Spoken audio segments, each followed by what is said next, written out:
Just do it again. Say it. Go. No. Say what you just said. Go ahead. Say what you just said. No. All right. Okay. Well, hey guys. These are my mom's orchids. That's what he just said. Anyway, please go forward or skip this video if you have no interest in orchids and how to rebloom them. So this is a tutorial on how to rebloom your orchids and make them look like this, or I have another one over there, I'll show you. Okay, so hit Maverick, really? Get out of the video. Okay, so this one is one that's been rebloomed over and over again, but look at what it's looking like. All her flowers have dropped, and these are going to drop sooner than later, unfortunately. And then she's gonna go into hibernation for a little bit.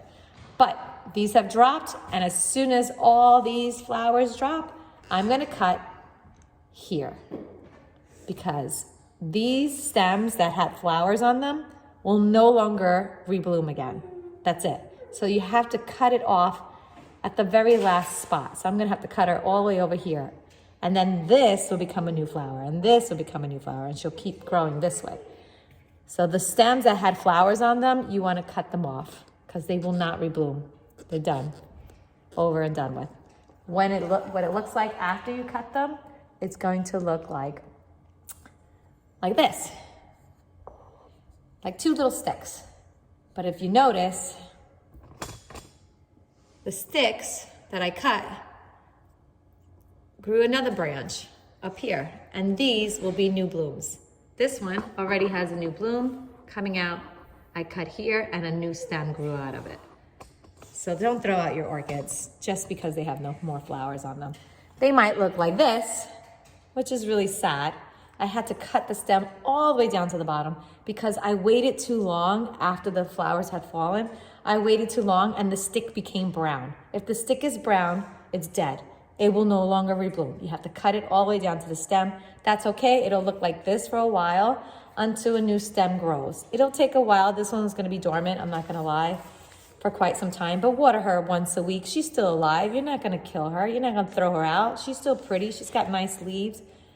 She's a little flippy floppy because I forgot to water her for a while. But anyway, don't always take the plant out and put it in the sink for about a minute under room temperature water. Let it drain and then put her back in. Do not let her sit in water. If you let her sit in water, her roots will rot. This is a beautiful root right here. It's nice and plump and green. If you have flat, shriveled up roots, you can actually cut those off. They're doing nothing for your plant. They're just making it look ugly and they're useless. So just cut them off. But don't cut off the plumpy ones. If you do, it's okay. There's plenty of plumpy ones in here. So that's what it'll look like if it's dormant. This one, like I said, I cut her off and she rebloomed a whole new stem, and look at her flowers. This one I cut off right here, and now she's got a new stem coming out on the side of her. That's a little baby stem. Now look at my new blossoms here. How cute is that? Again, take it out, water it, and you can see like this root right here. This is gross. You could just cut that off.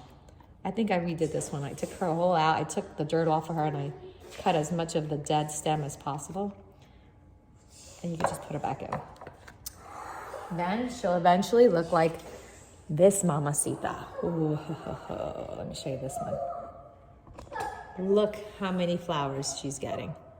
Look at this. All because I cut her at the right time. After all her flowers bloomed, I cut her off, and now she's got all these new blooms coming in. This one's gonna be huge, actually. And you have to have a stick to hold her upright. I'm actually gonna clip her over here. See if she stays there. Now she stays. This one I actually cannot take out of the pot because she's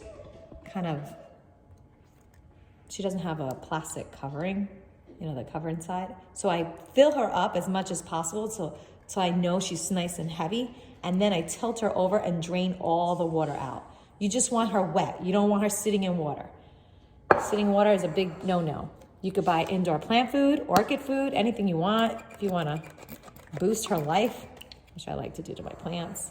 Give them a little treat every now and then, because sometimes the nutrients gets washed out when you water them. So give her some plant food and she'll be happy. This one is another big one. This one's ginormous. I cut her here, and she's taking quite some time to rebloom, but she will eventually, because this is still green. She's still getting life support from the bottom. This leaf on the bottom, see it's yellow? You can cut that off. I'm gonna cut that off and get rid of it, because she's just taking life away from the healthy plants. And I just water her every week, and one day she will rebloom. That will grow a new stem, or she'll just keep growing and curving. She's huge. She was my favorite one. I got her and she rebloomed twice for me. She'll rebloom again. I just gotta take care of her. I wouldn't throw her out just because she has no flowers. She's a plant, she's living, she's green. Hello. Okay, that's it. Great, bye.